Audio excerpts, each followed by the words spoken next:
Matapos ang madugong labanan sa pagitan ng Order member na si Kanaguri at ni Satoda Sensei, ngayon na i-review na natin ang chapter 91 and 92 ng Sakamoto Days ay sa wakas masasaksiyan na natin ang karugtong sa isang eksena matapos ang biglang pagbangon ni Satoda para hagisan lamang ng kutsilyo si Kanaguri na tumama talaga sa mata nito. Na kung saan ay sa episode din na ito ay matutunghayan yung mga kaibigan ang peak form at serious mode ni Sakamoto laban kay Kanaguri. Yan at marami pang matitinding eksena ang ating matutunghayan sa video to, kaya naman this is Mr. Miken at huwag na natin patagalin pa. Let's go!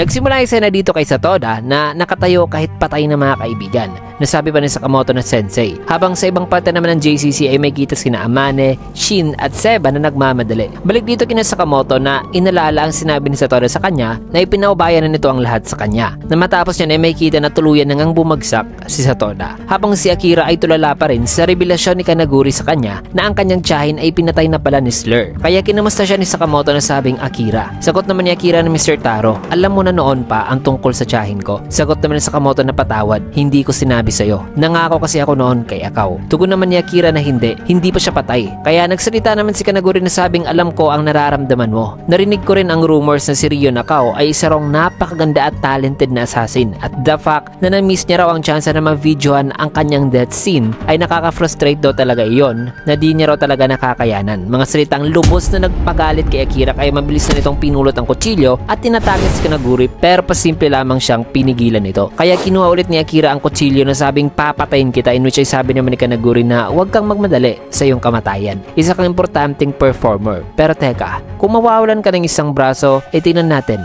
Maganda sigurong karakter ang isang karakter na may pangalan daw ang magandang babae na isa lang ang braso. Na nang nasabi ni Kanaguri ay mabilis naman niyang inatake na si Akira mga kaibigan at puputulan na sana ng braso na buti na lang ay sinangga ito ni Sakamoto na sabi ni Akira na Mr. Taro. Nagulat naman si Kanaguri nang may kita na parang may isang bagay si Sakamoto na ginamit na panangga. At ang bagay na yan ay ang camera pala ni Kanaguri na kung saan ay nang nakita ito ni Kanaguri ay dito siya nagalit ng gusto na sabing walang hiya ka. Sumigaw pa siya rito mga kaibigan ng wikang ang camera ko ni hindi ko pa nga nakuha ang tape na nandiyan dyan na marami raw siyang magandang materials na nakuha dyan. Na habang sumisigaw sa galit si Kanaguri ay bigla naman siyang huminahon mga kaibigan na sabing ngayon ay kalmado na raw siya kasi nasigaw na niya raw ang lahat ng kanyang galit. So ngayon ay magti-take 2 na raw sila. Naraw pa niya na ano raw kaya ang script na maglilid daw ngayon sa kawalan ng pag-asa nitong kanilang pangunahing babaeng tauhan. Na nag-iisip pa lamang si Kanaguri ay bigla naman siyang inisprayhan mga kaibigan ng tubig sa kanyang bibig na mula sa host na hawak-hawak ni Sakamoto na sabing tapos mo ng pagtripan ng paaralan ni Satoda Sensei. Sagot naman ni Kanaguri na isa raw sagabal itong si Sakamoto na dapat daw itong umalis sa kanyang frame. Sabay nagkaroon dito ng kaunting katahimikan nang maya-maya pa isinuntokan ni Sakamoto si Kanaguri na nagpapunta sa kanila sa loob nitong isa pang building. May kita naman na na-block ni Kanaguri ang suntok pero habang nasa ere pa sila ay naghanda na naman si Sakamoto ng isa pang sipa at nagawang masipa si Kanaguri na nagpapunta na naman sa kanila sa isa namang library. Agara namang minintay ni Kanaguri ang kanyang balanse sabay tinignan niya si Sakamoto pero sa kanyang pagtayo ay may kita na di pala siya sinundan nito. May kita rin dito mga kaibigan ng mga estudyante na nagbabasa ng libro na habang naglalakad si Sakamoto na malapit lang dito ay nakaapak naman si Kanaguri ng glass kaya huminto ito at tinignan ang bookshelf na nasa kanyang gilid. Na sa kabila ay may kita na nakatingin na pala si Sakamoto sa kanya kaya mabilisan naman siyang inatake nito at pinagpa-block naman ni Kanaguri ang atake. Kung kaya't hinawakan naman si Sakamoto ang scarf ni Kanaguri at hinila ito dito sa kanya sabay itinapon sa may handlebar. May kita naman na dito mayon si Kanaguri na sabing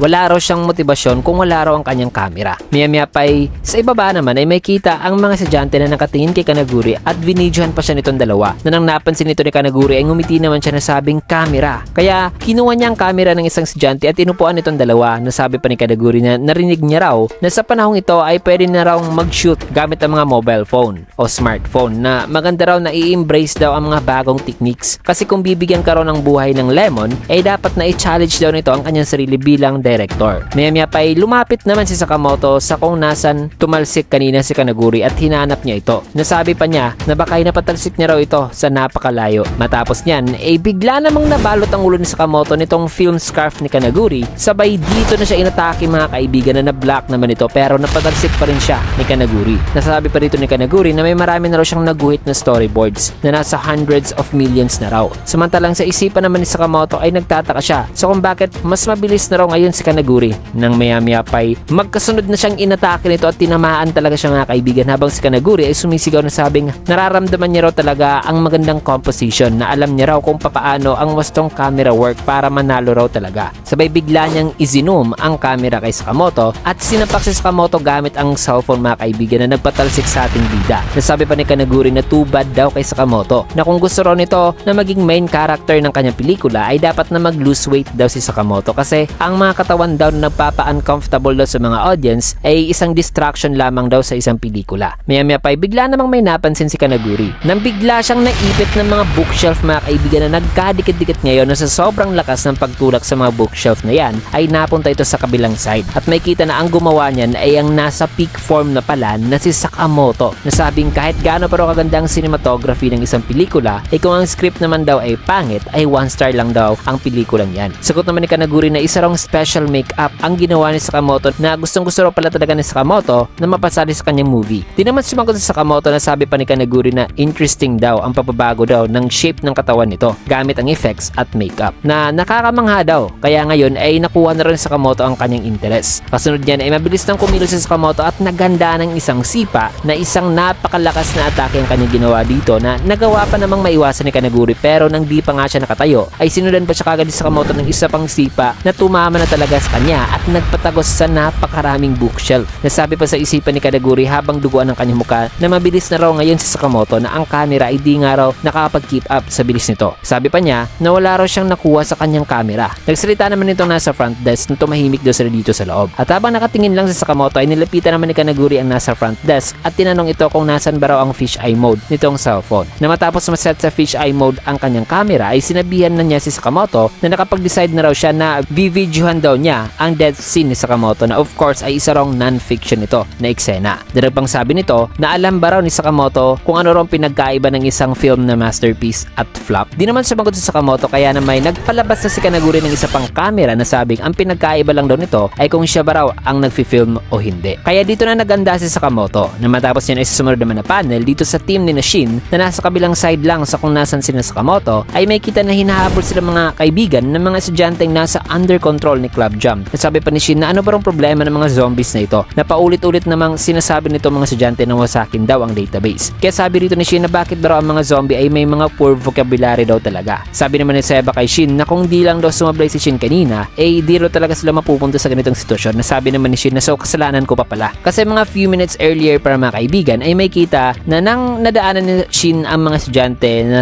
nagtaka sila sa kung ano raw ang nangyayari rito na parang nag-acting weird daw ang lahat na magkasama pang nagmamarch. Simula nung nangyari raw isang weird na papo-broadcast ay nagsalita pala si Shin na wikang kalimutan na raw muna nila itong mga estudyante na kailangan daw nilang masecure ngayon ang database. Na nang nasabi niya ang word na database ay dito naman lumingon ang mga estudyante na nakarinig dito na sabing database na dahil dyan ay dito pala nagsimula ang paghabol ng mga estudyante sa kanila. Kaya balik dito sa present ay sabi naman ni Amane na may dalawa raw silang kalaban dito na ang isa raw ay isang hypnotist na naapektuhan nga raw siya nito kanina. Sagot naman ni Seba na interesting daw kasi nagre-recruit daw pala sina X ng mga fighters on site. Maya-maya pa pinababaril naman sina Shin ng mga estudyante kaya huminto muna itong si Shin na sabing lagi raw nilang nakikita ang isang hypnosis sa telebisyon pero alam daw ng lahat na isang acting lang daw yan. Sabay sinutok nito ang isang poste na ang mga tipak ng semento ay tumama naman sa mga ulo nitong ilang mga estudyante. Nagulat naman dito si Amane kasi bumalik na sa sariling senses itong mga tinamaan ng atake ni Shin kanina. Subalit marami pa rin ang humahabol sa kanila na sabi pa ni Shin na mas dumarami pa raw tuloy sila na wala raw hangganan ang dami nila. Maya-maya pa ay may napansin naman si Amane nang biglang umatake itong isang estudyante na ang kaibigan pala ni Amane. Nakasama pala nila noon sa dorm. Na habang binablock niya ang atake nito ay sabi naman ni Shin na bakit napaka-passive daw ni Amane pagdating sa pagtaboy sa mga to. Nasagot naman ni Amane na kaibigan niya raw kasi ito. Na nang sinabihan na sana siya ni Shin na sige na wala na raw silang time para sa mga ganito ay bigla naman silang napunta sa side railings at nahulog sila rito mga kaibigan na buti na lang ay nakuha si Shin itong janitor gamit lamang ang panlinis nito kasama rin itong si Amane. Habang ilang mga estudyante na nahulog ay nagland naman sa isang malaking tela na inilagay pala ng janitor o ni Biodo sa baba dito sa sa gitna. Sabi naman dito ni Shin na akala raw nila nakatapusan na raw nila kanina. Sabi naman nitong si Byodo na muntik na raw yun, in which ay sabi naman ni Amane na lolo. Kaya napasabi naman si Shin na lolo mo siya, na kung ganun ay ikaw po pala ang database. Wika niya dito kay Byodo. Ngumiti naman si Byodo na sabing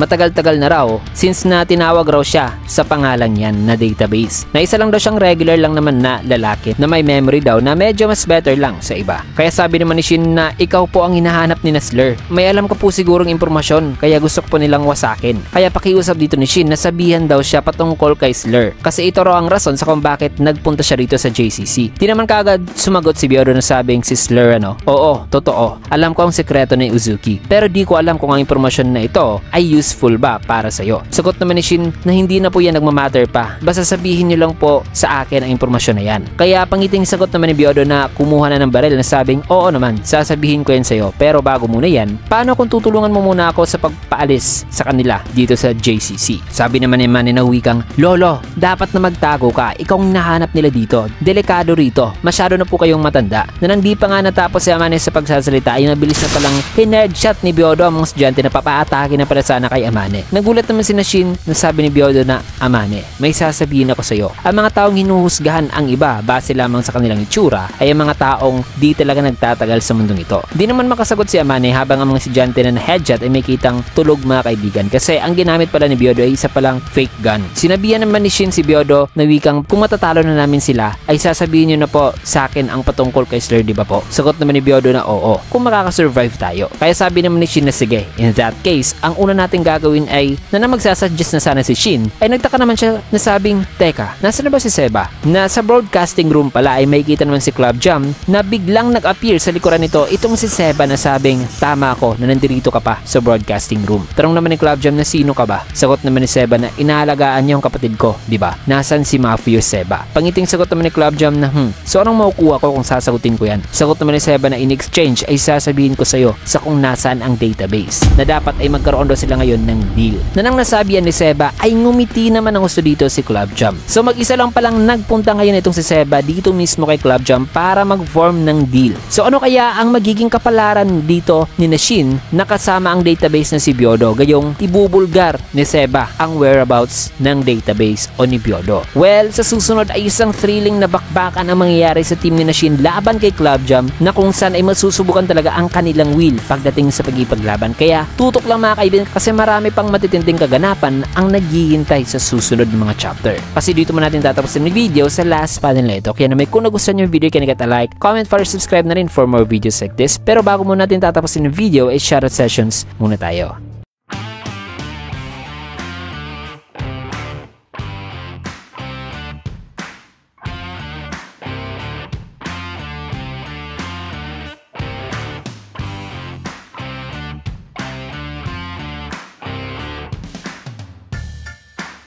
Ayan, maraming salamat and see you guys again on my next video.